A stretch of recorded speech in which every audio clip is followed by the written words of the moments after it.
ओ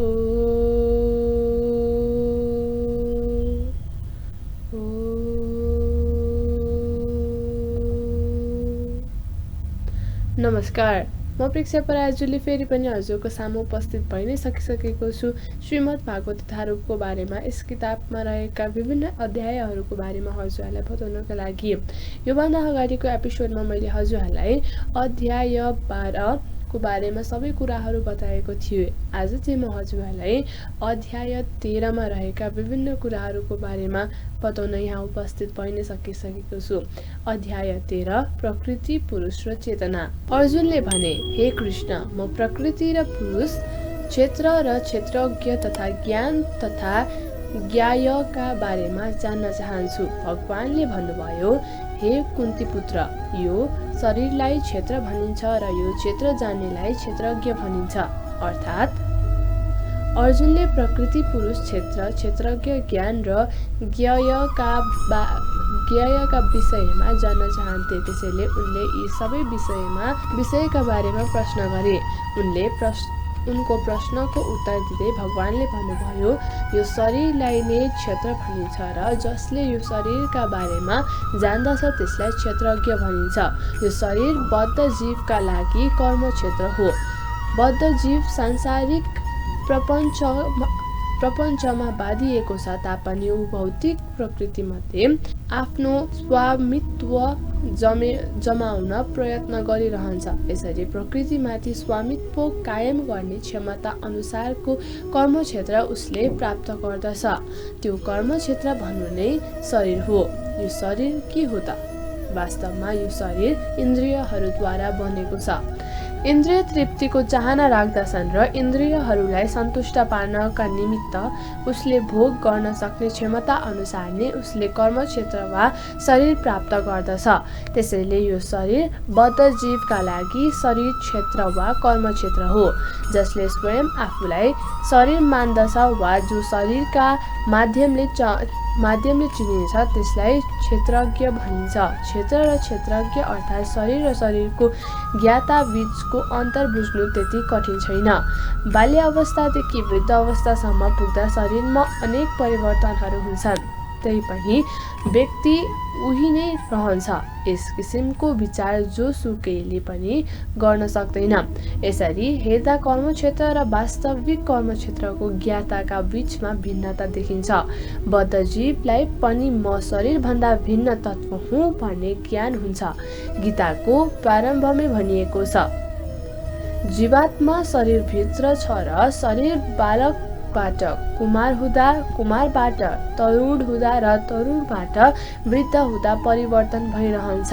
शरीरधारीले पनि शरीर परिवर्तित भइरहेछ भन्ने कुरा बुझेको हुन्छ। अत शरीरको स्वामी नै यथार्थमा क्षेत्रज्ञ हो।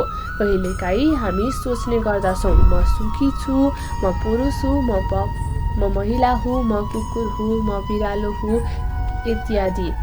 यी सबै ज्ञाताका शारीरिक उपाधि मात्र हुन्, तर स्वयं ज्ञाता चाहिँ शरीरभन्दा भिन्न हुन्छ। हामीले अनेक प्रकारका वस्तुहरू प्रयोगमा ल्याउँदछौँ, जस्तै लुगा, कपडा इत्यादि। तैपनि हामी यो वस्तुहरूभन्दा भिन्नै हो भन्ने कुरा हामीले बुझेका हुन्छौँ। यसैगरी अलिकति गहिराई र विचार गर्न साथ हामीलाई हाम्रो शरीरभन्दा भिन्न तत्त्व हुँ भन्ने जानकारी भइहाल्दछ। म वा तपाईँ वा अरू कोही जसले शरीर धारण गरेको छ त्यसलाई क्षेत्रज्ञ भनिन्छ। अर्थात् ऊ शरीर रूपी कर्मक्षेत्रको ज्ञाता हो र यो शरीर चाहिँ साक्षात् कर्मक्षेत्र हो। भगवत गीताका प्रारम्भमै 6 वटा अध्यायहरूमा शरीरको ज्ञाता जीवका बारेमा र जुन अवस्थामा रहेर जीवले भगवानलाई जान्न सक्दछ त्यस विषयको वर्णन गरिएको छ। मध्यवर्ती 6 वटा अध्यायहरूमा भगवानका विषयमा र भगवानसँग जीवात्माको सम्बन्धका विषयमा अनि भक्तिका विषयमा वर्णन गरिएको छ। यी अध्यायहरूमा भगवान सर्वश्रेष्ठ हुनुहुन्छ र जीव भगवानका अधीनमा छ भन्ने कुरालाई निश्चित रूपले परिभाषित गरिएको छ। जीवात्मा सर्वथा भगवानका अधीनमा छ र भगवानसँगको सम्बन्ध बिर्सिनाले उसले दुःख पाइरहेको छ। यी जीव जब पुण्य कर्ममा लाग्दछ त्यस समय यिनीहरूलाई प्रकाश प्राप्त हुन्छ र त्यसैका सहाराले यिनीहरू केही अन्तर बनेर, कोही जिज्ञासु बनेर, कोही यथार्थी बनेर, कोही ज्ञानी बनेर भगवान समक्ष पुग्दछ। यस कुराको वर्णन यहाँ भएको छ। अब यो 13औं अध्यायदेखि जीवात्मा कसरी प्रकृतिका सम्पर्कमा आउँदछ, कसरी कर्म, ज्ञान तथा भक्तिका विभिन्न साधनहरूको सहायताले भगवानले उसको उद्धार गर्नुहुन्छ भन्ने कुराको व्याख्या गरिएको छ। जीवात्मा भौतिक शरीरभन्दा पूर्णतया भिन्न छ, तर पनि शरीरसँग उसको सम्बन्ध कसरी जोडिएको छ भन्ने विषयको चर्चा पनि यी अध्यायहरूमा भएको छ। हे भरतवंशी अर्जुन, म सम्पूर्ण शरीरहरूको ज्ञाता हुँ। यो बुझिराख। मेरो विचारमा यो शरीर र यसको ज्ञातालाई जान्नु वा चिन्नु नै ज्ञान भन्ने मेरो विचार हो। अर्थात् शरीरको ज्ञाता, आत्मा अनि परमात्माको व्याख्या गर्ने क्रममा भगवान, जीवात्मा र पदार्थ यी 3 कुराहरू पाउँदछौँ। प्रत्येक कर्मक्षेत्रमा अर्थात् प्रत्येक शरीरमा 2वटा आत्मा हुन्छन्, जीवात्मा र परमात्मा। शरीरमा रहने परमात्मा कृष्णकै श्वास विस्तार हो, त्यसैले कृष्ण भन्छ, म ज्ञाता पनि हुँ तर शरीरको व्यष्टि ज्ञाता होइन, म त परम ज्ञाता हुँ। म हरेक शरीरमा परमात्माका रूपमा विद्यमान रहन्छु, जसले भगवत गीताका माध्यमबाट यो शरीर तथा क्षेत्रज्ञका विषयमा सूक्ष्म ढङ्गले अध्ययन गर्दछ, त्यसलाई यो ज्ञान प्राप्त हुन सक्दछ। भगवान भन्नुहुन्छ, म प्रत्येक शरीर रूपी कर्मक्षेत्रको ज्ञाता हुँ। व्यक्ति आफ्नो शरीरको ज्ञाता त हुन सक्दछ, तर अन्य सबै शरीरको ज्ञाता हुन सक्दैन। सम्पूर्ण शरीरहरूमा परमात्माका रूपमा विराजमान हुनुहुने भगवानले भने सम्पूर्ण शरीरको बारेमा जान्नुहुन्छ। भगवान विभिन्न योनिका जीवहरूका शरीरका ज्ञाता हुनुहुन्छ। एउटा नागरिकलाई आफ्नो सानो घर जग्गाका बारेमा मात्र जानकारी हुन्छ, तर राजालाई आफ्नो महल र भूखण्डको मात्र नभएर सबै नागरिकहरूका भूसम्पत्तिको जानकारी हुन्छ। यसरी हेर्दा हरेक प्राणी आफ्ना शरीरका स्वामी देखिन्छन्, तर परमेश्वर सम्पूर्ण शरीरहरूका अधिपति हुनुहुन्छ। राजा आफ्नो राज्यको सर्वश्रेष्ठ तथा मूल अधिपति हुन्छ भने त्यस राज्यका नागरिक त्यसका गौण तथा आंशिक अधिपति हुन्छन्। यसैगरी परमेश्वर सम्पूर्ण प्राणीहरूका शरीरका परम अधिपति हुनुहुन्छ। यो शरीर इन्द्रियहरूद्वारा निर्मित छ तथा परमेश्वर इन्द्रियहरूका नियन्त्रक अर्थात् ऋषिकेश हुनुहुन्छ। जसरी राज्य सत्ताको मूल नियन्त्रक राजा हुन्छ र अन्य नागरिकहरू त्यसका गौण नियन्त्रक हुन्छन्, त्यसैगरी भगवान समस्त इन्द्रियहरूका मूल नियन्त्रक हुनुहुन्छ। भगवान भन्नुहुन्छ, म ज्ञाता पनि हुँ। यसको अर्थ हो उहाँ परम ज्ञाता हुनुहुन्छ। जीवात्माले त केवल आफ्नो विशेष शरीरका विशेष विषयमा मात्र जान्दछ। वैदिक ग्रन्थहरूमा पनि यस प्रकारको वर्णन पाइन्छ। यो शरीरलाई क्षेत्र भनिन्छ र यसभित्र यस शरीरको स्वामी आत्मा र साथमा परमात्माको पनि निवास रहेको हुन्छ। परमात्मा शरीर र शरीरको स्वामी आत्मा दुवैका ज्ञाता हुनुहुन्छ। त्यसैले परमेश्वरलाई सम्पूर्ण क्षेत्रका ज्ञाता भनिन्छ। कर्मक्षेत्र के हो? कर्मक्षेत्रको ज्ञाता को हो र सम्पूर्ण कर्मका परम ज्ञाता को हो अनि यिनका बीचमा के अन्तर छ? यी कुराहरूको वर्णन अब गरिन्छ। वैदिक ग्रन्थहरूमा शरीर, आत्मा र परमात्माका विधि विधानको जानकारी नै ज्ञान भनिएको छ। कृष्णको मान्यता पनि यही हो। आत्मा र परमात्मालाई एउटा मान्दा मान्दै पनि दुई छुट्टा छुट्टै हो भन्ने जान्नु नै ज्ञान हो। कर्मक्षेत्र तथा कर्मका ज्ञाताका सम्बन्धमा राम्रोसँग नबुझेको व्यक्तिले पूर्ण ज्ञान प्राप्त गर्न सक्दैन। मानिसका प्रकृति, पुरुष प्रकृतिको भोक्ता तथा ईश्वर प्रकृति र विशिष्ट आत्माको ज्ञाता तथा नियन्त्रकको स्थिति सम्बन्धी जानकारी हुनु आवश्यक छ। उसलाई यी तीन तत्त्वका विभिन्न रूपहरूको विषयमा कुनै पनि प्रकारको भ्रम हुनु हुँदैन। चित्रको चित्र र चित्र बनाउने कुचीका ब्रसका विषयलाई लिएर मानिसका भ्रम हुनु हुँदैन। कर्मक्षेत्रका रूपमा विद्यमान यो भौतिक जगत प्रकृतिलाई भनिन्छ र यो प्रकृतिको भोक्ता जीवात्मा हो। अनि यी दुवै भन्दा माथि परम नियन्त्रक भगवान हुनुहुन्छ। बौद्धिक भाषा शाश्वता स्वर उपनिषद 1.12 पनि यसलाई यसरी व्यक्त गरिएको छ। ब्रह्मका 3 स्वरूप छन्। कर्मक्षेत्रका रूपमा रहेको यो प्रकृति पनि ब्रह्म हो। भौतिक प्रकृतिलाई आफ्नो अधीनमा राख्न चाहने जीवात्मा पनि ब्रह्म हो र यी दुवैलाई नियन्त्रण गर्ने तत्त्व पनि ब्रह्म हो। अझ भन्ने हो भने त्यही ब्रह्म नै वास्तविक नियन्त्रण हो। यस अध्यायमा दुईवटा ज्ञाताका बारेमा व्याख्या गरिएको छ। तीमध्ये पहिलो हो च्युत र अर्को हो अच्युत।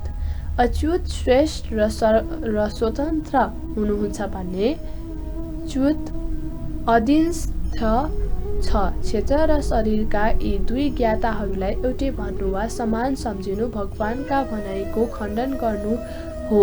भगवानले यहाँ स्पष्टसँग भन्नुभएको छ, म कर्मका क्षेत्रको ज्ञाता पनि हुँ।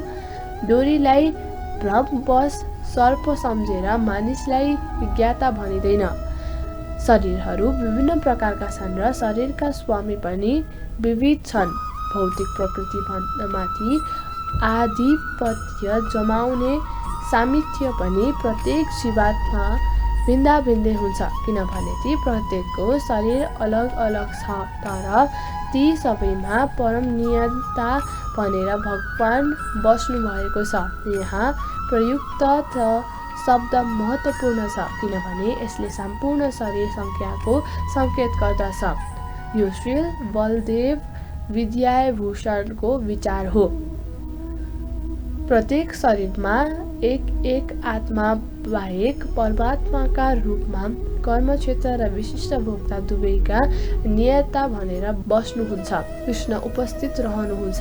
यहाँ स्पष्ट रूपले कृष्णले भन्नुभएको छ, परमात्मा यो कर्मक्षेत्र भनेको के हो, यो कसरी बनेको हुन्छ, यसमा के परिवर्तन हुन्छ, यो कहाँबाट उत्पन्न भएको हो, यो कर्मक्षेत्रको ज्ञाता को हो र यसको प्रबल के छ इत्यादिका विषयमा अब मबाट संक्षेप सुन। अर्थात् कर्मक्षेत्रका ज्ञाताको वास्तविक स्थितिको वर्णन गर्दै हुनुहुन्छ। यो शरीर कसरी बनेको छ, कुन कुन पदार्थबाट बनेको छ, कसका अधीनमा रहेर शरीरले काम गरिरहेको छ, कसरी यसमा परिवर्तन भइरहेछ, यी परिवर्तनहरू कहाँबाट आइरहेका छन्, यसका कारण के हुन्, व्यष्टि आत्माको परम लक्ष्य के हो र आत्माको वास्तविक स्वरूप के हो, यी सबै कुरा मानिसले जान्नु पर्दछ। आत्मा र परमात्मा बीचको अन्तर छ, तिनका प्रभावमा के भिन्नता छ र तिनका शक्तिहरू के हुन् आदि कुराहरूको पनि ज्ञान मानिसलाई हुनुपर्दछ। भगवानद्वारा दिएको वर्णनका आधारमा भगवत गीताका बारेमा बुझ्ने व्यक्तिलाई यी सबै कुरा स्पष्ट हुन्छन्। तर प्रत्येक शरीरमा विराजमान हुनुभएका भगवानलाई नै जीवात्मा वा आत्मा मान्ने भूल भने मानिसले गर्नु हुँदैन। यो शक्तिमान पुरुष र शक्तिहीन पुरुषलाई एक समान मान्नु जस्तो हो। विभिन्न ऋषिहरूले विभिन्न वैदिक ग्रन्थहरूमा कर्मक्षेत्रको ज्ञान र कर्मका ज्ञाताको ज्ञानको विषयमा चर्चा गरेका छन्। विशेष गरी वेदान्त सूत्रकार्य र कारणहरूको सम्पूर्ण कारण प्रस्तुत गरिएको छ। अर्थात् ज्ञानको यो व्याख्यामा सर्वोच्च प्रमाण हुनुहुन्छ भगवान श्रीकृष्ण। तैपनि यस विषयमा पढेको विद्वान तथा प्रामाणिक आचार्यहरूले सधैँ पूर्व आचार्यहरूको साक्ष्य प्रमाण दिने गर्दछन्। यो श्रीकृष्णले प्रामाणिक शास्त्रका रूपमा वेदान्तको उल्लेख गर्दै आत्मा र परमात्माको द्वैतता र अद्वैतता सम्बन्धी अत्यन्त विवादास्पद विषयको व्याख्या गरिरहनु भएको छ। सर्वप्रथम उहाँ भन्नुहुन्छ, यो विभिन्न ऋषिहरूका विचार अनुसार वर्णित छ। जहाँसम्म ऋषिहरूको कुरा छ, स्वयं भगवान बाहेक वेदान्त सूत्रका रचयिता व्यासदेव पनि एउटा महान ऋषि हुन् र उनले वेदान्त सूत्रमा द्वैतवादको राम्रोसँग व्याख्या गरिएको छ। व्यासदेवका पिता पराशर पनि ठुलो ऋषि थिए र उनले आफ्नो धर्मक्षेत्र सम्बन्धी पुस्तकमा लेखिएका छन्। भौतिक शरीरमा रहेका भए पनि हामी तपाईँ मर अन्य जीवात्माहरू सबै दिव्य छौँ। अहिले हामी आफ्ना विभिन्न पूर्व कर्महरू अनुसार भौतिक प्रकृतिका 3 गुणहरूको वशीभूत गरेर शरीरमा फर्किएका छौँ। तिनका कोही उच्च स्तरको प्रकृतिमा अवस्थित छन् भने कोही निम्न स्तरका छन्। यो उच्च स्तरीय र निम्न स्तरीय प्रकृति भन्ने कुरा अज्ञानजनित हो र अनगिन्ती जीवात्माहरूमा यी प्रकृतिहरू प्रकट भइरहेका छन्। तर परमात्मा अच्युत हुनुहुन्छ, त्यसैले उहाँ प्रकृतिका 3 गुणहरूद्वारा दूषित हुनुहुन्न। उहाँ सर्वदा दिव्य हुनुहुन्छ। यसै गरेर मूल वेदहरूमा र विशेष गरी कठोपनिषद आत्मा परमात्मा र शरीरका बीचको अन्तर देखिएको छ। यसबाहेक अरू पनि धेरै महर्षिहरू छन्, यसबारे व्याख्या गरिएका छन् र तीमध्ये प्रमुख हुन् पराशर ऋषि। यस श्लोकमा प्रयुक्त छन्दोवी शब्द अनेक वैदिक साहित्यलाई सङ्केत गर्दछ। उदाहरणका लागि यजुर्वेदको शाखा मानिने तैत्तिरीय उपनिषदले प्रकृति, जीवात्मा र भगवान सम्बन्धी विषयको वर्णन गरेको छ। अगाडि नै वर्णन गरिए अनुसार क्षेत्र शब्दले कर्म क्षेत्र भन्ने बुझाउँदछ र त्यस क्षेत्रको क्षेत्रज्ञ 2 प्रकारका छन्, जीवात्मा र परमात्मा। तैत्तिरीय उपनिषद 2.9 मा पनि भनिएको छ, ब्रह्म पुच्छ प्रतिष्ठा। परमेश्वरको शक्ति अभिव्यक्ति अन्मय स्तरका रूपमा हुन्छ र यसको अस्तित्व भोजनमाथि निर्भर हुन्छ। यो ब्रह्मको भौतिकवादी अनुभूति हो।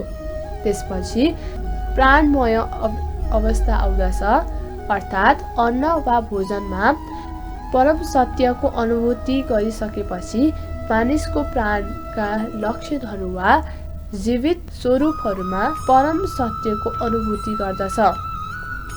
ज्ञानमय शक्तिको स्तरमा पुग्दा मानिसको अनुभूति विस्तारित भएर ऊ जीवित लक्षणहरूभन्दा परको विचार र इच्छाको स्तरमा पुग्दछ। त्यसपछि विज्ञानमय ब्रह्मको साक्षात्कार हुन्छ, जहाँ जीवको मन र प्राणकाल क्षणहरू नै स्वयं जीवात्मा भन्दा भिन्न देखिन थाल्दछन्। यसपछिको अन्तिम अवस्था आनन्दमय अवस्था हो।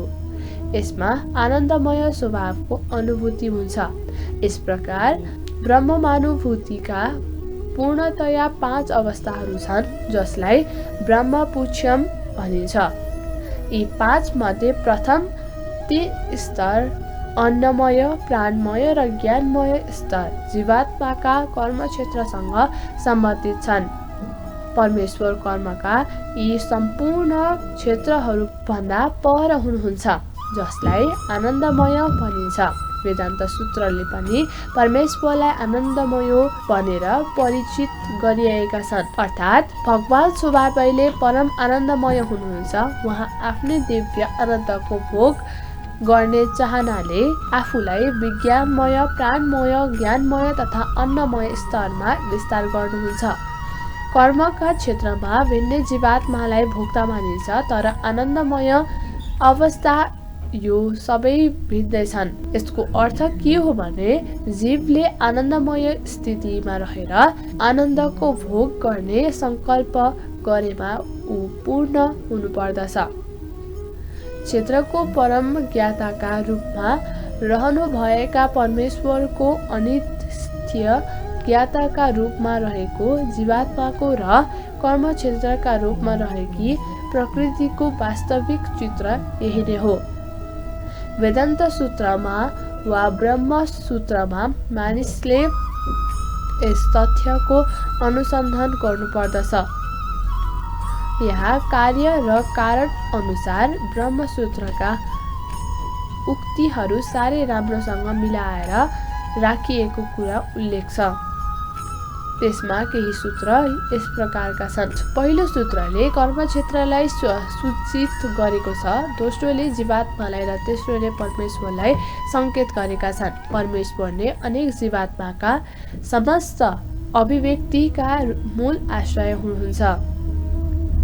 पञ्चमहाभूत अहङ्कार, बुद्धि, अव्यक्त प्रकृति, 10 इन्द्रिय, मन, 5 वटा प्राण शक्ति, इन्द्रियका विषयमा इच्छा, द्वेष, सुख दुःख, समष्टि, जीवको लक्षण र धैर्य, यी सबै सारांशमा कर्मक्षेत्र तथा यसका अन्तक्रियाहरू मानिन्छन्। अर्थात् सम्पूर्ण महाऋषिहरू, वैदिक ऋचाहरू र वेदान्त सूत्रका आधिकारिक कथनहरूभन्दा यस जगतका अवयवहरूलाई निम्नलिखित किसिमले बुझ्न सकिन्छ। सर्वप्रथम प्रकृति, जल, अग्नि, वायु र आकाश यी 5 महाभूतहरू छन्। त्यसपछि अहङ्कार, बुद्धि, प्रकृतिका 3 गुणको अव्यक्त अवस्था छन् अनि 5 जनइन्द्रियहरू छन्। आँखा, नाक, कान, जिब्रो र छाला छन्। त्यसपछि 5 कर्म इन्द्रियहरू वाणी, हात, गोडा, जननेन्द्रिय र गुदा छन्। यी सबैभन्दा माथि मन विद्यमान छ। भित्र रहने हुनाले मनलाई अन्त इन्द्रिय पनि भन्न सकिन्छ। यसरी मन लगायत सबै इन्द्रियहरूको सङ्ख्या 11 छन्। त्यसपछि इन्द्रियहरूका 5 विषय पञ्च तन्मात्रा, गन्ध, रस, रूप, स्पर्श र शब्द भए। यी 24 तत्त्वको समष्टिलाई कर्मक्षेत्र भनिन्छ। यी 24 तत्त्वहरूको विश्लेषणात्मक अध्ययन गरेमा कर्मक्षेत्रलाई राम्रोसँग बुझ्न सकिन्छ। यसबाहेक मानिसमा इच्छा, द्वेष, सुख र दुःखको अन्तक्रिया पनि भइरहन्छ। यिनले स्थूल शरीरका पञ्चमहाभूतहरूको प्रतिनिधित्व गरिरहेका हुन्छन्। चेतना र धैर्य शब्दद्वारा प्रतिनिधित्व गरिएको जीवन शक्ति, जीवन लक्षण, सूक्ष्म शरीर अर्थात् मन, बुद्धि र अहङ्कारको अभिव्यक्ति हो। यी सूक्ष्म तत्त्वहरू पनि कर्मक्षेत्रमै समावेश हुन्छन्। पञ्चमहाभूत अहङ्कारका स्थूल अभिव्यक्ति हुन्। यिनले अहङ्कारको प्राथमिक अवस्थाको प्रतिनिधित्व गर्दछ। त्यसैले अहङ्कारलाई प्राविधिक रूपमा तामस बुद्धि वा भौतिकवादी अवधारणा भन्दछन् र यो प्रकृतिका 3 गुणहरूका अव्यक्त अवस्थाको सूचक पनि हो। प्रकृतिका अव्यक्त गुणहरूलाई प्रधान भनिन्छ। उपर्युक्त 24 तत्त्वहरूलाई 3का अन्तक्रिया सहित राम्ररी बुझ्न चाहने व्यक्तिले दर्शन शास्त्रको विस्तृत अध्ययन गर्नुपर्दछ। भगवद् गीतामा त्यसको सारांश मात्र दिएको छ। शरीर यी सम्पूर्ण तत्त्वहरूको अव्यक्ति हो। शरीर परिवर्तनशील हुन्छ। शरीरमा हुने यस्ता परिवर्तनहरू 6 प्रकारका छन्। शरीर जन्मिन्छन्, बढ्छन्, केही समय रहन्छन्, केही सह उत्पादन गर्दछन् अनि बिस्तारै क्षीण हुँदै जान्छन् र अन्त्यमा समाप्त हुन पुग्दछन्। त्यसैले क्षेत्र अस्थायी भौतिक वस्तु हो, तर क्षेत्रज्ञ अर्थात् क्षेत्रको ज्ञाता यसको सञ्चालक हो। त्यसैले क्षेत्र र क्षेत्रज्ञमा भिन्नता छ। विनम्रता, अनुमान, शून्यता, अहिंसा, सहनशीलता, सरलता, सुयोग्य, गुरुको शरण, पवित्रता, स्थिरता, आत्मसंयम, इन्द्रिय तृप्तिका विषयको परम त्याग, अहंकारको अभाव, जन्म मृत्यु, वृद्धावस्था र रोगजन्य दोषको ज्ञान, अनुभूति, अनुशक्ति, सन्तान, पत्नी, घर आदि कुराको जन्जालबाट मुक्ति, राम्रा र नराम्रा घटनाहरूप्रति समभाव, म प्रतिको निरन्तर तथा शुद्ध भक्ति, एकान्त वशको चाहना, भौतिकवादी जनसमूहबाट पर रहने इच्छा, आत्मसाक्षात्कारको महत्त्वलाई स्वीकार्नु र दार्शनिक रूपले परमात्माको परम सत्यको खोजी गर्नु जस्ता सम्पूर्ण कार्यलाई म ज्ञान मान्दछु र यसबाहेक अन्य जुनसुकै अज्ञान कुरा हुन् भनेर म घोषणा गर्दछु। अर्थात् कहिलेकाहीँ अल्पबुद्धिका मानिसहरू ज्ञानको यस प्रक्रियालाई कर्मक्षेत्रको अन्तर्क्रिया ठान्ने भुल गर्दछन्, तर वास्तवमा यही नै ज्ञान सही प्रक्रिया हो। यदि कसैले ज्ञान यो प्रक्रियालाई अपनाउँदछ भने ऊ परम सत्य समक्ष पुग्न सक्ने सम्भावना हुन्छ। यो प्रक्रिया पहिले वर्णन गरिएको 24 तत्त्वहरूको अन्तर्क्रिया होइन। यो प्रक्रिया ती तत्त्वहरूका जन्जालबाट मुक्त गराउने वास्तविक साधन हो। देहधारी आत्मा 24 तत्त्वहरूद्वारा बनेको शरीरभित्र थुनिएर रहने छ र यहाँ वर्णन गरिएको ज्ञान विधि यसबाट छुटकारा दिलाउने उपयुक्त साधन हो। यहाँ वर्णन गरिएका समस्त ज्ञान विधिहरूमध्ये सबैभन्दा महत्त्वपूर्ण विधिको चर्चा 11औं श्लोकको प्रथम पंक्तिमा गरिएको छ। माथि भगवानको शुद्ध भक्ति गर्ने स्तरमा पुगेपछि सबै ज्ञान विधिहरूको अवसान हुन्छ। त्यसैकारण यदि कसैले भगवानको दिव्य सेवा गर्ने स्तर प्राप्त गरेन वा गर्न सकेन भने त्यसका अरू 19 वटा विधिको कुनै खास अर्थ रहँदैन। तर पूर्णतया कृष्ण भावनामा रहेर भगवानको सेवा गर्ने अवसर प्राप्त गरेका व्यक्तिहरूमा ती अन्य 19 गुणहरू स्वतः विकसित हुन्छन्। श्रीमद् भागवत गीता 5.18.13 मा पनि भनिएको छ, जसले भक्तिको अवस्था प्राप्त गरेको छ त्यसमा सम्पूर्ण असल गुणहरूको विकास हुन्छ। 8औं श्लोकमा उल्लेख भए अनुसार गुरु ग्रहण गर्ने नियम अनिवार्य छ। भक्ति योग अपनाउने व्यक्तिहरूका लागि पनि यो अत्यन्त महत्त्वपूर्ण छ। आधिकारिक गुरु ग्रहण गरेपछि दिव्य जीवन सुरु हुन्छ।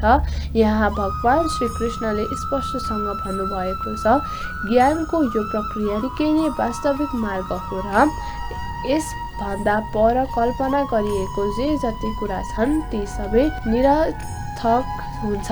आज मैले हजुरहरूलाई अध्याय 13 प्रकृति, चेतना र पुरुषमा रहेका विभिन्न कुराहरूको बारेमा मैले हजुरहरूलाई बताएँ। अब फेरि पनि अर्को एपिसोडमा यहाँ रहेका विभिन्न कुराहरूको बारेमा हजुरहरूलाई बताउने बाचाको साथमा म प्रेक्षा पराजुले हजुरको माझमा बिदा हुन चाहन्छु है त। हस्त नमस्कार सबैजनालाई। लाइफ ओके टेलिभिजन हेर्न नबिर्सिनु होला है त।